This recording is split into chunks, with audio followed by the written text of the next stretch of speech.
خدا کو راضی کر سکے۔ ماشاءاللہ۔ نواسہ رسول نے تمام بچوں، عورتوں، مردوں کے ساتھ مل کر ساری رات خداوند قدوس کی عبادت کی اور اس کی تسلیم و رضا کے لیے سجدہ ریز ہو گئے۔ نواسہ رسول کا ربط انگیز خطاب۔ عاشورہ محرم کے دن افق پر خونی سورج طلوع ہوا۔ سیدنا حسین رضی اللہ عنہ نے محسوس کر لیا کہ ظالم و جابر حکومت ان کے خون کی پیاسی ہے۔ دشمن کے بدلتے ہوئے تیور، غرور و بربریت کو دیکھ کر نواسہ رسول نے سنگدل ظالموں کے رسول پر ندائے حق کی دستک دی کہ شاید ان کا ضمیر جاگ اٹھے، شاید وہ نواسہ رسول اور اس کے خدا کو پہچان لے اور خون ناحق سے اپنے ہاتھوں کو رنگنے سے باز آ جائے۔ لیکن اقتدار و حکومت کا ضمیر جب سوتا ہے تو بیدار نہیں ہوتا۔ سیدنا حسین رضی اللہ عنہ اونٹنی پر سوار ہو کر خدا کا قرآن سامنے رکھ کر دشمنوں سے یوں مخاطب ہوئے، فرمایا لوگوں میرا حسب و نسب یاد کرو، سوچو میں کون ہوں، پھر اپنے گریبانوں میں جھانکو، خوب غور کرو کہ تمہارے لیے میرا قتل کرنا میرے حرمت کا رشتہ تو ناروا ہے۔ کیا میں تمہارے نبی کے بیٹی کا بیٹا نہیں ہوں کہ سید الشہداء امیر حمزہ میرے باپ کے چچا نہ تھے؟ اگر تمہیں میری بات پر یقین نہیں ہے تو تم میں ایسے لوگ موجود ہیں جن سے تصدیق کر سکتے ہو۔ جابر بن عبداللہ سے پوچھو، ابو سعید خدری سے پوچھو کہ انہوں نے رسول اللہ کو میرے اور میرے بھائی کے بارے میں یہ فرماتے ہوئے سنا ہے یا نہیں کہ یہ بات بھی میرا خون بہانے سے نہیں روک سکتی۔ واللہ اس وقت اور زمین پر بحث کسی نبی کا بیٹا موجود نہیں، پر میں تمہارے نبی کا بلا واسطہ نواسا ہوں۔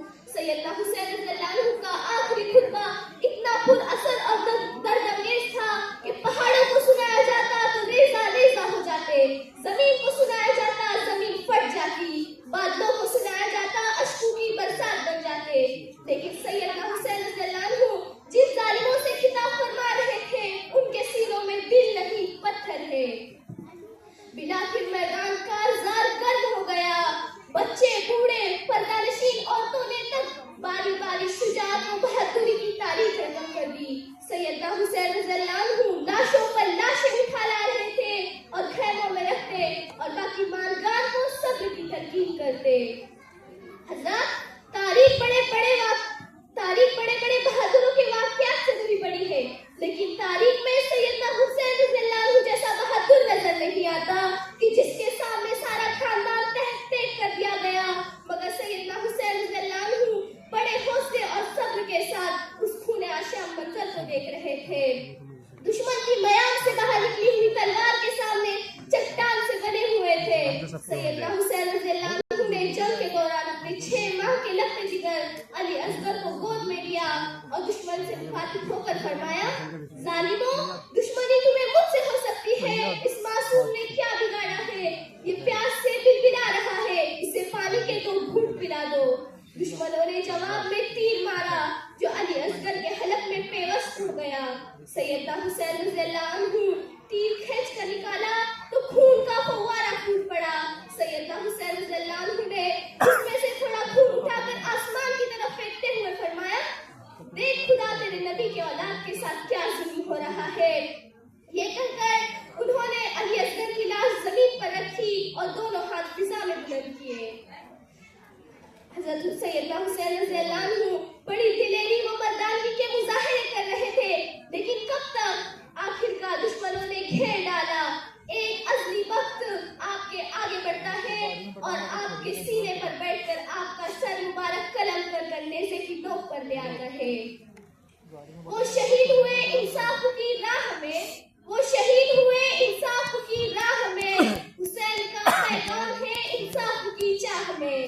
سیدنا حسین رضی اللہ عنہ کا کٹا ہوا سر عبداللہ ابن زیاد کے دربار میں لایا جاتا ہے۔ روایت ہے کہ آپ کا سر تشتری میں رکھا ہوا تھا۔ عبداللہ بن ابن زیاد فتح و نشے کی نصرت میں اٹھا اور اپنی چھڑی حضرت حسین رضی اللہ عنہ کے کٹے ہوئے لبوں پر رکھی۔ درباری کانپ اٹھے۔ ایک جلیل القدر حضرت زید بن ارقم کھڑے ہو گئے اور فرمایا عبداللہ بن زیاد تو خدا سے ڈر، تو ان لبوں پر چھڑی مار رہا ہے۔ یہ کہہ کر دربار سے چلے چلے جاتے ہیں. محترم حضرات، حضرت حسین رضی اللہ عنہ کی بے شمار قربانیاں میدان کربلا میں ہے، جس کی وجہ سے قیامت تک عالم اسلام بلند رہے گا.